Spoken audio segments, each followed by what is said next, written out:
আসসালামু আলাইকুম। আমি মোহাম্মদ রিজাল হলাদার আপনাদের সাথে আছি। India Bangladesh match update. India Bangladesh অনূর্ধ্ব 19 এশিয়া কাপে 2024-এর কিছু ম্যাচ আপডেট নিয়ে আপনাদের সামনে হাজির হয়েছি। অবশ্যই আপনারা ধৈর্য সহকারে শুনুন।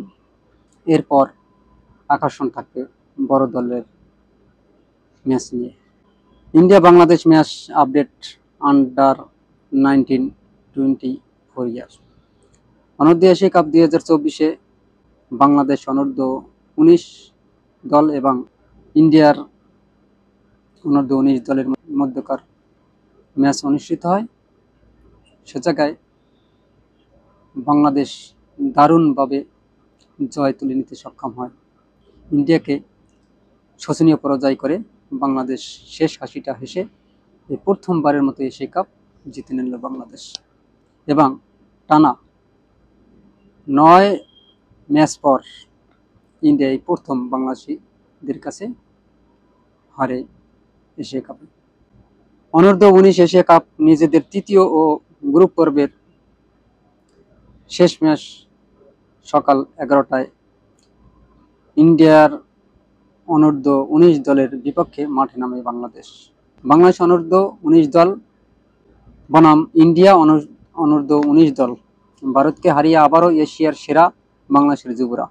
খেলাটা যখন ক্রিকেট আর প্রতিপক্ষ যখন ভারত, বাংলাদেশের যে কোনো ক্রিকেট দলের জন্য উপলক্ষটা একটু বড়ই হয়ে যায় আজকাল। আর সেই ম্যাচটা যদি হয় ফাইনাল, তবে সেই উত্তেজনার পারদ চরমে চলে যায় অনেক উপরে। দুবাইয়ে আবারও আরেকটি ম্যাচে ভারতকে হারিয়ে এশিয়ার কাপ জিতল বাংলাদেশ। গত বছর ফাইনালে সংযুক্ত আরব আমিরাতকে 195 রানে হারিয়ে প্রথমবার অনূর্ধ্ব 19 এশিয়া কাপ জেতা বাংলাদেশের যুবরা আবারও ভারতকে উড়িয়ে দিয়ে টানা দ্বিতীয়বার এশিয়ার শ্রেষ্ঠ মুকুট মাথায় তুলল। আজিজুল হাকিমরা আজ জিতেছে 59 রানে।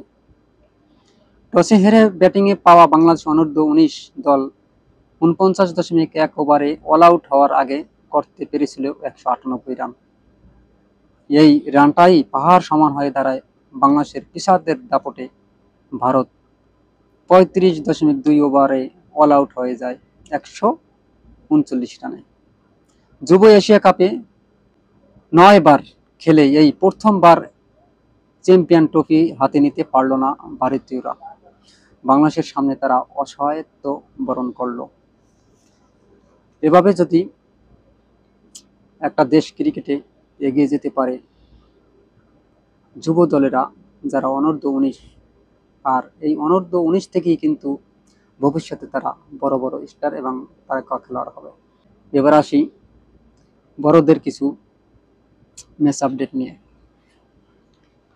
ইতিমধ্যে আমরা জানতে পেরেছি যে মুশফিকুর রহিম ও মাহমুদুল্লাহ রিয়াদ তারা ক্রিকেট ওয়ানডে টি-20 থেকে তারা অবসর নিয়েছে এবং মাহমুদুল্লাহ রিয়াদ প্রায় সব খেলা থেকেই অবসর নিয়েছে।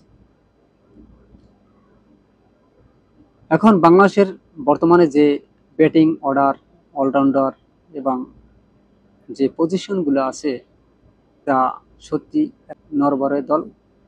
কোনো অভিজ্ঞ প্লেয়ার নাই বললেই চলে। ওদিকে সাকিব আল হাসান তিনি বাংলাদেশের হয়ে আর খেলবেন না এবং মাহমুদুল্লাহ তিনি রিটায়ার্ড, তামিম ইকবাল রিটায়ার্ড এবং মুশফিকুর রহিমও রিটায়ার্ডে চলে গেছেন। বাংলাদেশের সবচেয়ে বড় বড় তারকা ক্রিকেটাররা যখন মাঠে থাকে না এবং থাকবে না, খেলবে না, তখন বাংলাদেশের পরিস্থিতি কি হতে পারে আপনারা অবশ্যই বুঝতে পারেন। যদি এই মুহূর্তে ভারত কিংবা ভারতের সাথে কোনো ম্যাচ হয়, তাহলে বাংলাদেশ খুব করুণভাবে অসহায়ত্ব বরণ করে তারা হেরে যাবে, এটা বাস্তব। কিন্তু আপনারা 2024 সালের যে অনূর্ধ্ব 19 দলের ছাত্র সমাজের উদ্দেশ্যে শেখ হাসিনার ভাষণের ঘোষণাকে কেন্দ্র করে তাহলে বুঝতে পারবেন। আমি কিছুটা দেখার জন্য আপনাদের চেষ্টা করেছি, মাঝে মাঝে কিছুটা ক্লিপ আপনারা দেখতে পাবেন। কিন্তু যদি দেখুন সেই যুবরা কত সুন্দরভাবে ব্যাটিং এবং বোলিং করেছে, যা সত্যি প্রশংসনীয়। ভারতের মতো এত বড় একটা দলকে হারানো কিন্তু চারটিখানি কথা না, কারণ ভারত কিন্তু সত্যি একটা শক্তিশালী দল এবং বিশাল দেশ, প্রায় 29টা প্রদেশ থেকে যদি একটি করে বাছাই করে খেলোয়াড় আনা হয় তাহলে 29টা খেলোয়াড় হয়। তার থেকে যদি বাছাই করে 15 জন খেলোয়াড় বের করা হয় তাহলে বুঝতে পারেন সে দলটা কতটা শক্তিশালী হতে পারে। সেই ইন্ডিয়ার মতো শক্তিশালী দলকে যখন বাংলাদেশের যুবরা ছোট অনূর্ধ্ব-19 দল হারিয়েছে তখন বাংলাদেশের আনন্দের কোনো সীমা থাকে না, এটাই স্বাভাবিক। তবে আমি খেলাটা খুবই সুন্দরভাবে উপভোগ করেছি, আশা করি আপনাদেরও ভালো লাগবে। আর এভাবে যদি এই অনূর্ধ্ব-19 দল তাদেরকে যদি নার্সিং করানো হয় তাহলে ভবিষ্যতে তারাও একদিন জাতীয় দলে অনেক ভালো খেলবে, এই আশাবাদ ব্যক্ত রেখে এখানেই শেষ করছি। আসসালামু আলাইকুম রহমতুল্লাহি ওয়া বারাকাতুহু।